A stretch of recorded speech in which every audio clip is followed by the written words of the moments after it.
Hi friends, నమస్తే. Tasty వంటలకి స్వాగతం. నేను మీ కవిత. ఫ్రెండ్స్, అందరు ఎలా ఉన్నారు? బాగున్నారా?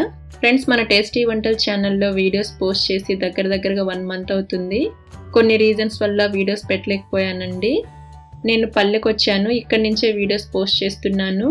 ఇక నుంచి మన ఛానల్లో రెగ్యులర్గా వీడియోస్ వస్తాయి, తప్పకుండా చూడండి.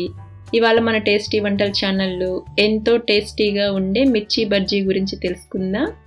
ఫస్ట్ మిక్సీ జార్లో 1 స్పూన్ జీలకర్ర, 2 స్పూన్లు వేయించుకున్న పల్లీలు, 1 స్పూన్ వేయించుకున్న నువ్వులు వేసి ఈ విధంగా కచ్చాపచ్చగా గ్రైండ్ చేసి పక్కన పెట్టుకోవాలి.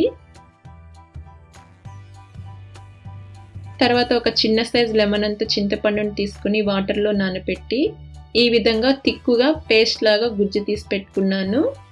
ఇప్పుడు అందులో మనం ముందుగా మిక్సీ పట్టుకున్నాం కదా పల్లీలు నువ్వులు పొడి, అది వేసేసి అంతా కలిసేలా కలుపుకుందాం. మీకు ఇంట్లో వాము ఉంటే వాము కూడా వేసుకోండి, చాలా బాగుంటుంది. ఇప్పుడు అందులోనే రుచికి సరిపడా సాల్ట్ వేసి అంతా కలిసేలా కలుపుకొని పక్కన పెట్టుకుందాం. తర్వాత ఇక్కడ 1 కప్పు శనగపిండిని జల్లించి తీసుకున్నాను. ఇప్పుడు అందులో చిటికెడు పసుపు, 1/2 స్పూన్ చిల్లీ పౌడర్, రుచికి సరిపడా ఉప్పు, 1/2 స్పూన్ వంట సోడా, ఇంకా 2 స్పూన్లు వేడి నూనె వేసి అంతా కలిసేలా బాగా కలుపుకోవాలి. పసుపు వేయడం వలన బజ్జీలు మంచి కలర్ వస్తాయి, ఇంకా వేడి నూనె వేయడం వలన బజ్జీలు క్రిస్పీగా వస్తాయి. చూడండి, అంతా కలిసింది కదా. ఇప్పుడు కొద్దిగా వాటర్ వేసుకుంటూ ఎక్కడా ఉండలు లేకుండా పిండిని బాగా కలుపుకోవాలి. చూడండి, శనగపిండి మిశ్రమాన్ని ఈ కన్సిస్టెన్సీలో మరీ పలుచగా కాకుండా మరీ మందంగా కాకుండా ఈ విధంగా బజ్జీలు వేయడానికి వీలుగా కలుపుకొని పక్కన పెట్టుకోవాలి. తర్వాత నేను ఇక్కడ లావుగా ఉండే బజ్జీ మిరపకాయలను తీసుకున్నాను. ఇవి లావు మిరపకాయలు కదండి, ఇందులో విత్తనాలు ఉన్న కారం ఏమి ఉండదు. ఇప్పుడు ఈ మిరపకాయలని మధ్యలోకి చీలికగా కట్ చేసుకుందాము. మీరు ఇన్ కేస్ ఈ లావు మిరపకాయలు కాకుండా సన్నగా ఉండే బజ్జీ మిరపకాయలను తీసుకున్నారంటే లోపల విత్తనాలు తీసేసి పేస్ట్ని కూర్చుకోండి, లేదంటే బజ్జీలు కారంగా ఉంటాయి. ఇప్పుడు వీడియోలో చూపిస్తున్న విధంగా మనం ముందుగా ప్రిపేర్ చేసుకున్నాం కదా పల్లీలు నువ్వులు చింతపండు మిశ్రమాన్ని, దానిని ఈ విధంగా మధ్యలో కూర్చుకోవాలి.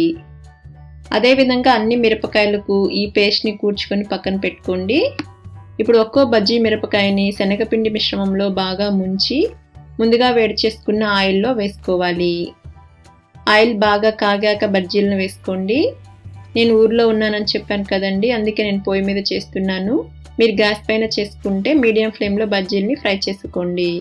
వీటిని అటు ఇటు తిప్పుకుంటూ బ్రౌన్ కలర్ వచ్చే వరకు ఫ్రై చేసుకోవాలి. ఇప్పుడు వర్షాకాలం కదండి, ఈవినింగ్ టైం వీటిని స్నాక్స్ లాగా తింటూ టీ తాగామంటే ఆ మజా చాలా బాగుంటుంది కదా. మీరు తప్పకుండా ట్రై చేయండి. చూడండి, బజ్జీలు బాగా ఫ్రై అయ్యాయి కదా. ఇప్పుడు వీటిని పక్కకు తీసి పెట్టుకుందాం. అంతేనండి, చూసారు కదా ఎంతో టేస్టీ అండ్ సింపుల్ మిర్చి బజ్జీని ఎలా ప్రిపేర్ చేసుకున్నామో. మీకు ఈ రెసిపీ నచ్చితే లైక్ షేర్ కమెంట్ చేయండి. అలాగే మన ఛానల్ని కొత్తగా చూస్తున్న వారు ఇప్పటి వరకు సబ్స్క్రైబ్ కాని వాళ్ళు ఉంటే సబ్స్క్రైబ్ అవ్వండి. ఇంకా పక్కనే ఉండే బెల్ బటన్ని ఒక్కసారి క్లిక్ చేశారంటే నేను ఎప్పుడు వీడియోస్ పెట్టినా మీకు నోటిఫికేషన్ వస్తుంది. మీరు ఎప్పుడు ఫ్రీగా ఉంటే అప్పుడు వీడియోని చూసేయచ్చు. Thank you.